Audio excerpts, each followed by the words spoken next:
अस्सलाम वालेकुम, कैसे हैं आप सब। तो मैं हूं डॉक्टर मोहम्मद अकमल और एक बार फिर मैं हाज़िर हूं एक अच्छी सी इंफॉर्मेटिव वीडियो लेके। कुछ ऐसी चीज़ें हैं जो हमें मालूम नहीं थी, इसलिए मैंने सोचा मैं चाहता हूं कि मैं आप सबके साथ वो चीज़ें शेयर करूं, ताकि जब आप हाउस ऑफिसर बनो या अगर बन गए हो या आपने अप्लाई किया है तो आप वो चीज़ें अपने साथ लेके घूमो कि जब आपने ये डॉक्टर्स ओवरऑल या लैब कोट वाइट कोट अपने पहना हुआ है तो इसके अंदर आपके पास क्या क्या होना चाहिए। सबसे पहले तो आप ये चीज़ ध्यान में डाल लो कि ये जैसे होता है ना उम्र यार की ज़ंबील होनी चाहिए कि इसमें आप हाथ दो तो कुछ भी निकाल लो, फ़ौरन निकाल लो, क्योंकि अगर आप नहीं निकालोगे तो फिर आपको सुनना पड़ेगा कुछ ना कुछ। नंबर एक, तो अब हम स्टार्ट करते हैं आपके पास होना क्या चाहिए। तो सबसे पहले आपके पास ये ओवरऑल खुद होना चाहिए। इसके कई फ़ायदे हैं। एक तो ये देखो, डॉक्टर्स का प्रोटोकॉल है कि आप ये पहनने के बाद डॉक्टर लगते हो, आपको दरवाजे पे कोई नहीं रोकता है, आपको सब बोलते हैं डॉक्टर साहब आ जाएं, डॉक्टर साहब चले जाएं। अच्छा चलो जी, ये तो होगी एक मज़ेदार बात। दूसरी चीज़ होती है आपकी एक ऑब्लिगेशन है, आपकी ड्यूटी है, आपको ये पहन के रखना है। और जो तीसरी चीज़ है वो होती है कि इस पर कोई दाग धब्बा लगे तो आपको फ़ौरन नज़र आए कि ये मैला हो गया है, इस पर किसी का खून लग गया है या ऐसा कुछ भी। और तीसरी चीज़ ये होती है कि आपके कपड़े डेली बेसिस पे मैले नहीं होते, आपको ये वाइट कोट धोना है और ठीक है। उसके बाद हम बात करेंगे दूसरी चीज़ क्या होनी चाहिए। आपकी स्टेथोस्कोप आपके हर वक्त गले में होनी चाहिए। आप करना क्या है, आपको कोई साउंड सुनना है, ब्लड प्रेशर मैयर करना है, कोई हार्ट साउंड सुनना है, लंग्स के कोई साउंड सुनना है, तो ये आपके पास हर वक्त होनी चाहिए। नहीं भी सुनना तो आपके गले में हो।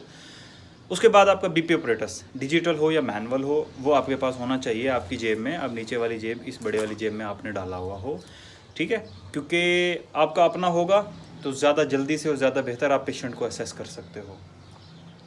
तीसरी चीज़ होनी चाहिए आपका पेन। ये आपकी जेब में होना चाहिए हर वक्त, क्योंकि आपको कुछ भी लिखना पड़ सकता है, हर वक्त होना चाहिए। उसके बाद है जी चौथी चीज़, ऐसे छोटे छोटे कटे हुए पेजेस, ठीक है, ये आपकी जेब में होने चाहिए, ताकि कोई भी छोटी चीज़ आपको याद करनी है, लिखनी है, कुछ भी है, तो ये छोटे पेजेस आपके पास होने चाहिए।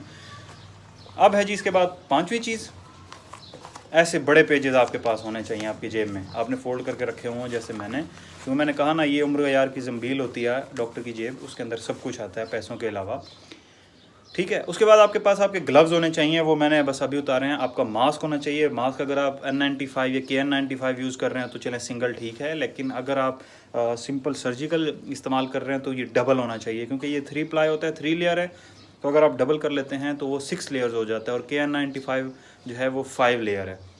ओके, उसके बाद आपके पास ग्लव्स आ गए, आपके पास मास्क आ गया, आपके पास आपकी जेब में हैंड सैनिटाइज़र होना चाहिए, ठीक है। छोटे वाला रखें तो भी ठीक है, अब हमें बड़े वाला इसलिए रखना पड़ता है क्योंकि पेशेंट का काम है, तो हर 2 मिनट के बाद हमें हैंड सैनिटाइज़ करने होते हैं। इसलिए नहीं कि हमें डिजीज़ से बचना है, बल्कि इसलिए कि एक पेशेंट के बाद दूसरे पेशेंट को हाथ लगाना है, फिर दूसरे के बाद तीसरे को लगाना है, तीसरे के बाद चौथे को लगाना है, तो इसलिए बार बार हैंड सैनिटाइज़ करना ज़रूरी है।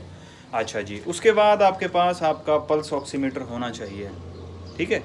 इसमें क्या होता है ये आपको बेटर पता है। ये देखें, ये इसकी स्क्रीन ऑन हो गई, इसमें आप पेशेंट की फिंगर डालते हो तो ये आपको उसकी पल्स रेट बताता है और उसकी ऑक्सीजन सैचुरेशन बताता है, ठीक है, उसके ब्लड में ऑक्सीजन निस्बत कितनी है, तो ये आपको लेनी है। तो अब देखो ना, आपने हार्ट बीट या हार्ट साउंड्स के लिए ये ले लिया, उसकी पल्स रेट के लिए ऑक्सीमीटर आ गया, आपके पास बीपी ऑपरेटस भी है, और फिर जनाब कुछ 6-7वें नंबर पे, खैर गिनती मैंने आगे पीछे कर दिया, तो आपके पास होना चाहिए ग्लूकोमीटर, जिससे आपने उसकी बंदे की वो लेनी है, क्या बोलते हैं, ब्लड शुगर रेंज लेनी है, जिसको हम बोलते हैं शुगर चेक कर लो जी।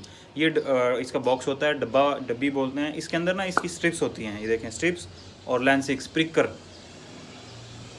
ये प्रिकर होता है। इसको अगर मैं आगे से हटाऊंगा तो इसमें पतली सी सुई निकलेगी, जो हमने पेशेंट की फिंगर पे प्रिक करना है, वहाँ से थोड़ा सा ब्लड निकलेगा, कैपिलरी ब्लड, और उस पर हमने शुगर चेक करनी है। चलें, ये सब कुछ हो गया। तो उसके बाद आपके पास इंजेक्शन सिरिंज होनी चाहिए, वो आपकी जेब में हो तो ज़्यादा बेहतर है, वरना वैसे भी होती है, मैं अपने साथ रखता हूँ।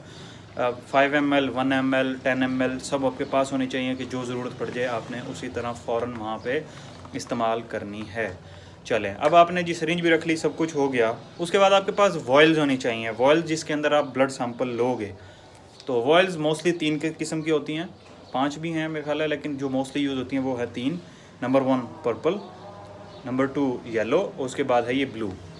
तो ये आपके पास लाजमी होनी चाहिए, ताकि आप सैंपल ले सको ब्लड का, आपको इधर उधर भागना ना पड़े। तो ये आपकी जो ज़ंबीलें हैं ना, उम्र यार की ज़ंबील, आपकी लैब कोट, आपकी पैंट, उसके अंदर ये सब कुछ होना चाहिए। इसके बगैर हाउस ऑफिसर को डांट पड़ती है। तो आई होप मैंने काफ़ी सारी इन्फॉर्मेशन दी आपको जो मेरे पास थी। इसके बाद आपको मैं प्रोसीजर समझाऊंगा कि ये चीज़ें हमने परफॉर्म किस तरह करनी है। तब तक के लिए अपना ख्याल रखिए, मुझे इजाज़त दीजिए, अल्लाह हाफ़िज़।